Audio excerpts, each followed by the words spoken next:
OK， 今天呢，我们继续来修这台机子啊，终于是买了一个供电电容啊，3颗，应该就是供电方面出问题了，因为它开一下闪一下就会黑。OK， 那么先把这个机子给拆了。这里呢，我买了点小工具，首先是这么一个毯子，这个毯子是橡胶的。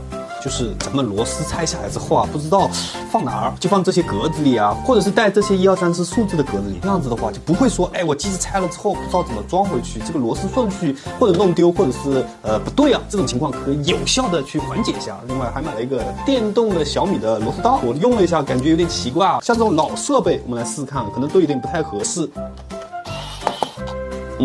这个可以啊，这是我用这个螺丝刀先松了一下螺丝才可以拧下来。那拆下来的我们先放在这儿。这个拆机应该挺简单的，像这个我没松过，它就有点难挤，也行。这个小米的螺丝刀呢，磁力还是很弱的。不过咱们这个地方呢是有个加持的，这个放这里，有一点啊，可能这个螺丝太重了，4颗螺丝拧掉之后，这里还2颗，这个它就拧不动了。哦，终于。还是可以的嘛。哦，这里还有一颗，这个套筒的。哎呀，好吧。那翻过家里的所有螺丝刀呢，发现这一个套筒我是没有的。今天视频又报废了吗？没事啊，我们拆点别的，工具都买了，对吧 ？Later。这个磁带机呢，其实是我之前拆过了，就是那台特别好看、特别薄的磁带机，号称是绿键机的一个索尼随身听啊。OK， 现在已经拆到地层了，可以明显看到这个皮带呢。已经是断完了。其实我这台程式还是相当好的，里面的也非常的干净。那么我买来了这个混装的皮带啊，这个拆的比较麻烦，我要把这个焊点给它拔了之后，然后给它换皮带。可以看到这皮带呢，我已经装上了。它这个特别的麻烦，其实你换皮带呢不一定有用啊。那现在我们试试看。OK， 我现在已经给它脱焊掉了这2个电源，然后我来看一下。好复杂啊，感觉已经超出了我的修理范围能力了。它这个马达居然在上面，这里大概马达在这儿，通过这个排线连接，还得好好搞。然后电容这么多啊，这电容呢大概率都不好用了，需要换电容才行。我们看一下这个皮带怎么换吧，好像有2根皮带，哎呀，好复杂。花了9牛2虎之力，这个皮带终于是换上了，就这个马达它不转。这不扯吗？啊，这2根线可能没碰上，妈，齿轮可能有问题。哎呀，白搞，齿轮大概率是有问题，就不行了，又不行了，又翻车了。哎呀，好，完了，这下子给它装好之后，电池呢也已经上去了，这个焊点也焊完了，但是呢，电源灯都不亮了，怎么回事？哎呀，这个车翻的我毫无防备啊！电源灯之前呢是亮了一下，转了一下啊，现在是不知道什么情况了，相当的麻烦。哎，这台算了吧，这台难度系数太高了，我可能需要练很久，可能还需要买一台这个配件机吧。行，那么我们来台简单的，这个是索尼的面包机啊，它呢应该就是换一个皮带，然后结实耐操的一个面包机呢，它就可以正常工作了。我们现在换台皮带吧。这个面包机呢拆起来是这种卡扣的，连个螺丝都没拧。那么可以看到皮带我已经换完了，这个便宜货或者说是个低端产品啊，就特别简单啊，感觉就很耐操的样子。现在给它上个电池，试播一下。哎呦，可以啊，运行看着还挺稳定的。播放，匀速转，快进，快速转，可以。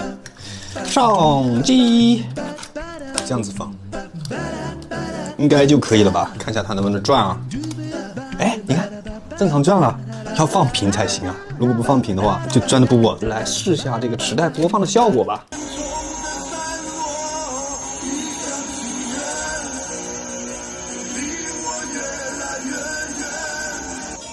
这也太魔幻了吧！太搞笑了，这什么声音啊？哎，这太难了。看来修这个磁带机是一个非常大的工程啊，而且难度非常高。不光是换个皮带这么简单而已啊，问题还是很多的。算了，这个咱们要走的路非常的长啊。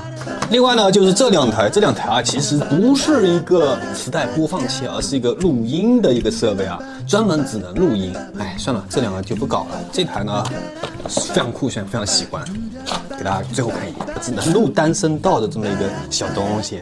你看，麦克风一扬起来，留着吧，留着，反正摆着或者是藏着看看也行，对吧？那么咱们接下来修点啥呢？我家里坏的东西呢还是很多的，但是我的能力范围呢就弱了一点。这里啊有2台 PSP， 都是一个 PSP 2000，那它俩呢其实是可以拼成一个的。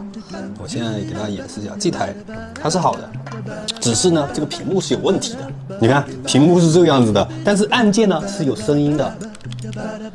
那么这台呢按键有问题，所以说这2台一拼就可以得到一台好的。那么屏幕呢这边已经拆下来换上去了，看一下能不能成功。不要连这个最基础的都失败，那就太惨了。Later， 哎，你看屏幕完美了。